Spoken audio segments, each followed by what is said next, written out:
पूनम की एड़ी शुरू से ही काफी फटती थी। सर्दियों में तो पूनम की एड़ी का बुरा हाल हो जाता था। पूनम कुछ भी कर ले, उसकी एड़ी ठीक ही नहीं होती थी। ऐसे ही शादी के बाद पूनम अपने ससुराल में बहुत ही अच्छे से संभाल रही थी। पर अब जब सर्दियों का मौसम आने लगता है तो उसकी एड़ियां भी फटने लगती हैं। ऐसे ही एक दिन पूनम कहराते हुए सोफे पर आकर बैठ जाती है। तभी उसकी ननद निशा और सास सुधा पूनम को ऐसे कहराते हुए देखकर बोलती है। भाभी, क्या हुआ आपके पैरों में? ऐसे कर्राह क्यों रही हो? चोट लग गई है क्या आपके पैरों में? बहू, तुझे बोला था ना मैंने कि थोड़ा ध्यान से काम किया कर। अब देख, चोट लग गई ना, दिखा कहाँ लग गई। मैं दवाई लगा देती हूँ। सर्दियों में वैसे भी छोटी सी चोट पे बहुत दर्द होता है। हाँ भाभी, माँ सही बोल रही है। दिखाओ कहाँ चोट लगी है आपको। मुझे चोट कहीं भी नहीं लगी है, वो बस मेरी एड़ी में बहुत दर्द हो रहा है। एड़ी में दर्द क्यों हो रहा है? दिखा तो जरा। माँ जी, वो सर्दियों में मेरी एड़ी बहुत ज्यादा फटती है, इसलिए ही दर्द हो रहा है। अरे भाभी, पहले आप अपनी एड़ी तो दिखाओ।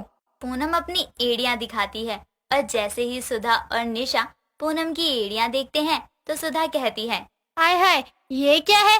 तेरी एड़ी इतनी ज्यादा फटती है, तो कुछ लगाती क्यों नहीं है अपने पैरों में?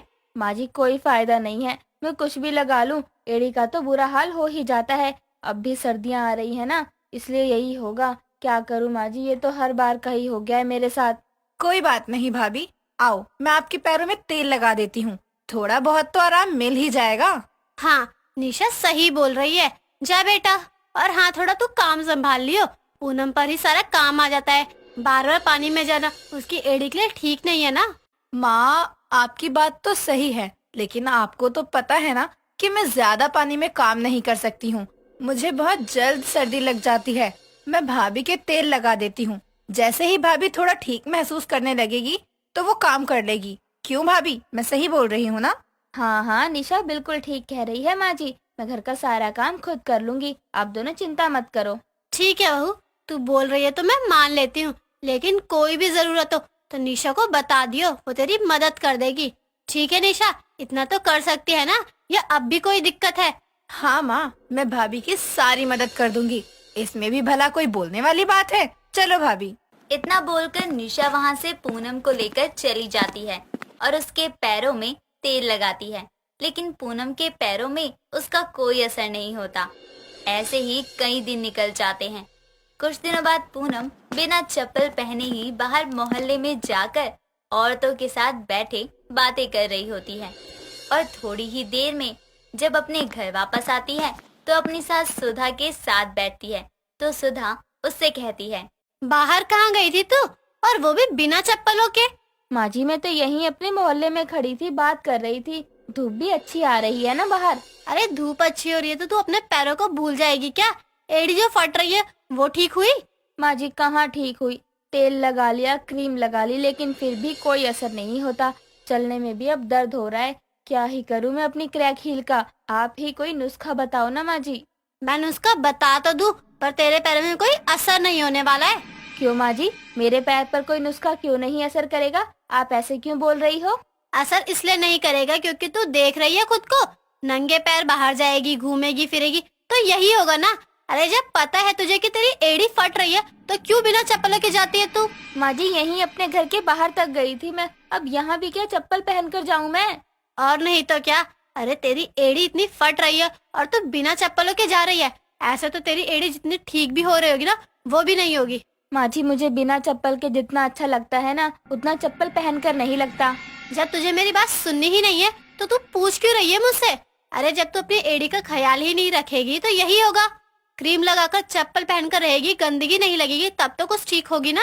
माँ जी, अब तो रहने ही दो, मुझे आदत भी हो गई है क्रैक हील की। अब तो जैसा चल रहा है वैसे ही चलने दो।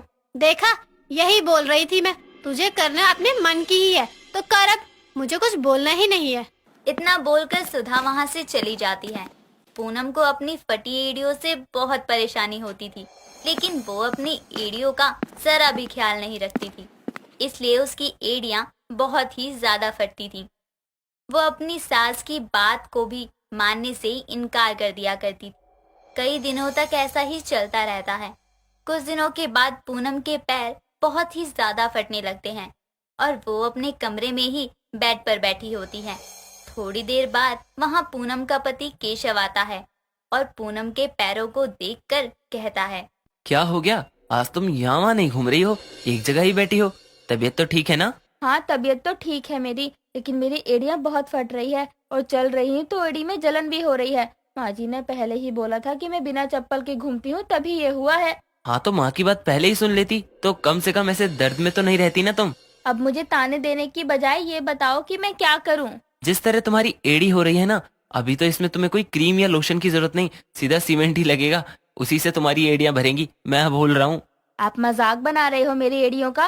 अरे नहीं नहीं, मेरी इतनी हिम्मत कहाँ कि मैं तुम्हारा मजाक बना सकूं। मैं तो बस एक बात बोल रहा हूँ जो तुम ही पूछ रही थी। एक काम करो, किसी डॉक्टर को दिखाओ। क्या बताऊँ अब आपको, मैंने बहुत डॉक्टर को दिखाया, उन्होंने दवाई भी दी थी एड़ी में लगाने के लिए, लेकिन जब दवाई लगाती थी तब तक ठीक रहती थी, लेकिन थोड़ी देर बाद फिर वापस वही। हाँ तो उन्होंने ये भी बोला होगा ना कि पानी में कम रहना है, चप्पल पहनकर रहना है, पैरों को ढककर रखना। ये सब भी तुमने किया था या नहीं? डॉक्टर बोलते तो सब है, अब क्या मैं सब करने लग जाऊं? एक काम करो, तुम ऐसे ही बैठी रहो, तुम्हें कुछ नहीं करना है और बस बोलना है कि ठीक कैसे होगा, लेकिन जब कुछ बताओ तो करना ही नहीं होता। केशव इतना बोलकर वहाँ से चला जाता है। अब तक पूनम को ना जाने कितने लोग सलाह दे चुके थे, लेकिन पूनम अपने आगे ना ही किसी की बात सुनती और ना ही मानती थी। दर्द में रहती और बस हर किसी के आगे यही बोलती कि ठीक कैसे होगा। कई दिनों तक ऐसा ही चलता रहता है।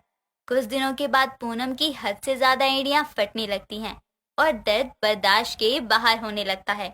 जब इतना सब हो जाता है तो पूनम अपने कमरे से अपनी ननद और सास को बुलाती है और कहती है, माँ जी बहुत हो गया, अब दर्द बर्दाश्त से बाहर हो रहा है, जल्दी से कुछ करो माँ जी।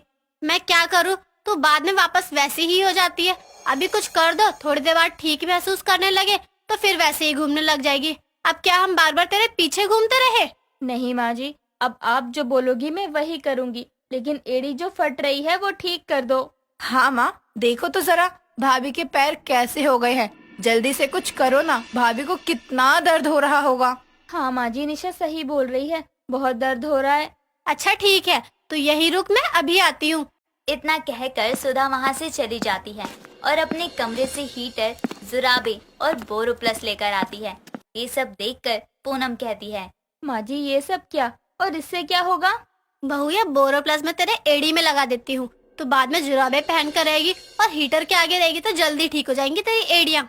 हाँ भाभी, और आप ना बिना चप्पल पहने कहीं मत जाना, ज्यादा से ज्यादा जुराब पहने रखना और पानी के काम कम ही करो।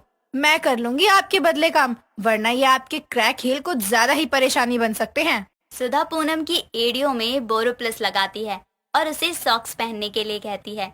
उसके बाद पूनम भी अपनी सास और बाकी सबकी बात मानती है और अपनी एड़ियों का अच्छे से ख्याल रखती है।